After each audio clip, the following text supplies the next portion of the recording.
ఆడది పక్కన పడుకుంటే గాని సాయం చేయకూడదనే చట్టం లేదు రా కుక్క. సాయం చేసే గుణం ఉన్న వారికి ఆడమగా తేడా ఉండదు రా లుచ్చా. ఒరేయ్, ఫ్రెండ్షిప్, లవ్, సెంటిమెంట్ ఇవన్నీ స్వార్థంతో చేసేవి కావురా, బంధంతో చేసేవి. ఆ బంధం అంటే ఏమిటో మీ అమ్మని అడిగి తెలుసుకుని ఆ తర్వాత అమెరికాకి వెళ్లి సెటిల్ అవ్వరా.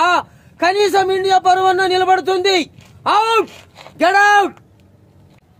నాది గర్జించే జాతి, మురిగేది కుక్కలు, గర్జించేది సింహాలు. మీ వల్ల ప్రజలకు బాధలు రాకూడదని మనసు చంపుకుని చెయ్యి కలిపాను.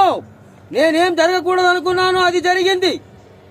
ఇంకా నీతో నాకు బేరాలు రాయబారాలు లేవు. యుద్ధమే. నీ పొగరేంటో నువ్వు చూపించావు, నా సత్తా ఏంటో నేను చూపిస్తాను.